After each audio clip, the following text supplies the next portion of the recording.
Hello, good morning, praise Lord. நல்லா இருக்கிறீங்களா? இன்றைக்கு உங்களை பார்க்க ரொம்ப சந்தோஷம். நான் நம்புகிறேன் கர்த்தர் உங்களோடு கூட இருந்து ஒவ்வொரு நாளும் உங்களை வழி நடத்துகிறார் என்று. அவருடைய வார்த்தை என்றும் ஜீவன் உள்ள வார்த்தை. அதனால் என்னைக்கு அந்த வார்த்தையை படித்தாலும், எந்த சூழ்நிலையில் அவருடைய வசனத்தை படித்தாலுமே அது நம்மளுக்கு ஜீவனை தரும், நம்மை ஒரு நாளும் கைவிடாது. இன்றைக்கும் கைவிடாத வசனம், வார்த்தை உங்களுக்காக ஆண்டவர் வச்சிருக்கிறார். அதன்படி உங்களை நடத்தி செல்வார். பிலிப்பியர் 4 அதிகாரம் 7 வசனத்தில் இப்படி இருக்கு: அப்பொழுது எல்லா புத்திக்கும் மேலான தேவ சமாதானம் உங்கள் இருதயங்களையும் உங்கள் சிந்தைகளையும் கிறிஸ்து இயேசுவுக்குள்ளாக காத்துக்கொள்ளும். இந்த அதிகாரத்தில் இதற்கு மேல இருக்கிற 6 வசனத்தை படிக்கும் பொழுது என்ன சொல்லப்பட்டிருக்குன்னா, நீங்கள் ஒன்றுக்கும் கவலைப்படாமல் எல்லாவற்றுக்காகவும் எல்லாவற்றையும் குறித்து அவருக்கு ஸ்தோத்திரம் சொல்லுங்க அப்படின்னு சொல்லப்பட்டிருக்கு. அப்படி செய்யும் பொழுது எல்லா புத்திக்கும் மேலான தேவ சமாதானம் உங்களுடைய இருதயங்களை காத்துக்கொள்ளும் அப்படின்னு இருக்கு. பொதுவாக நம்முடைய வாழ்க்கையில எப்போ கவலை வரும் அப்படின்னா, எந்த காரியம் நம்முடைய கையை விட்டு மீறி போகுதோ அதை குறித்து கவலை வரும்.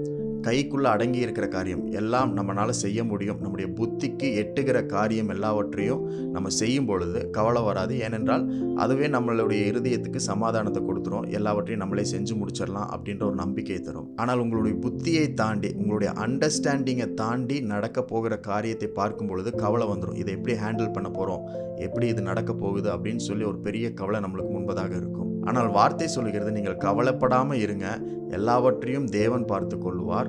உங்கள் புத்திக்கு மேலான தேவனுடைய சமாதானம் உங்களுடைய இருதயங்கள், உங்களுடைய எண்ணங்கள், உங்களுடைய யோசனைகள், உங்களுடைய திட்டங்கள், இதை எல்லாவற்றையும் பாதுகாத்து கொள்ளும். It will card your hearts, it will card your thoughts அப்படின்னு சொல்லப்பட்டிருக்கு. இன்றைக்கு ஆண்டவர் ஸ்பெசிஃபிக்காக ஒரு காரியத்தை சொல்கிறார் அப்படின்னா, நம்முடைய இருதயங்களையும் நம்முடைய எண்ணங்களையும் பாதுகாக்கிறது நம்முடைய புத்தியாக இருக்கக்கூடாது, நம்முடைய அண்டர்ஸ்டாண்டிங்காக இருக்கக்கூடாது. நம்ம இதுவரைக்கும் என்ன புரிந்து கொண்டிருக்கிறோமோ, எந்த விதத்தில் பார்க்கிறோமோ, நம்முடைய பார்வை, நம்முடைய கண்ணோட்டம், இதெல்லாம் தான் புத்தின்னு சொல்லப்படுகிறது. இந்த புத்தி, இந்த அண்டர்ஸ்டாண்டிங் எப்போ நம்முடைய இருதயத்தையும் நம்முடைய எண்ணங்களையும் பாதுகாத்து நம்மளுக்கு ஒரு சமாதானத்தை கொடுக்கறது போல இருந்தாலுமே, என்னைக்கோ ஒரு நாளில் இதெல்லாம் நம்ம புத்தியை தாண்டி நடக்கும் பொழுது நம்மளுக்கு சமாதானம் இருக்காது. ஆனால் நாம் எதை குறித்தும் கவலைப்படாமல் இருக்கும் பொழுது அந்த இடத்துல தேவனுடைய சமாதானம் நம்மளை காத்து கொள்ளுகிறது. தேவன் தருகிற சமாதானம் நம்முடைய இருதயத்தையும் எண்ணங்களையும் யோசனைகளையும் நம்முடைய மைண்டை காத்து கொள்ளுகிறது. ஸோ ஒருவேளை இன்றைக்கும் இதுவரைக்கும் நம்முடைய புத்தி தான் நம்முடைய இருதயத்தையும் எண்ணத்தையும் பாதுகாத்து கொண்டு இருந்துச்சு அப்படின்னா, ஆண்டவர் சொல்லுகிறார், நம்முடைய புத்தியை நம்பக்கூடாது, நம்முடைய அண்டர்ஸ்டாண்டிங்கவே பேஸ் பண்ணிட்டு இருக்கக்கூடாது. தேவனுடைய சமாதானம், அது புத்தி கெட்டாத சமாதானம் ஒன்று இருக்குது, அதுதான் நம்முடைய இருதயத்தை பாதுகாத்து வழி நடத்த வேண்டும். அப்படி இருக்கும் பொழுது நம்ம கவலைப்படாமல் இருப்போம். அப்படி இருக்கும்போது தேவன் நம்மளுக்கு எல்லாவற்றையும் செய்து முடிக்கிறதை நம்மளால் பார்க்க முடியும்.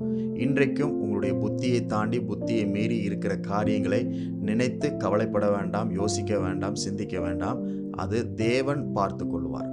உங்களுக்கு தேவையானது தேவனுடைய சமாதானம். அது உங்களுடைய இருதயத்தையும் எண்ணங்களையும் காக்க கடவுது, அது பாதுகாக்கட்டும். அது உங்களுக்கு நிம்மதியும் அமைதியும் தரட்டும். இன்றைக்கு ஒரு நல்ல சமாதானத்தின் நாளாக உங்களுக்கு இருக்கும்படிக்கு ஆண்டவர் நியமித்திருக்கிறார்.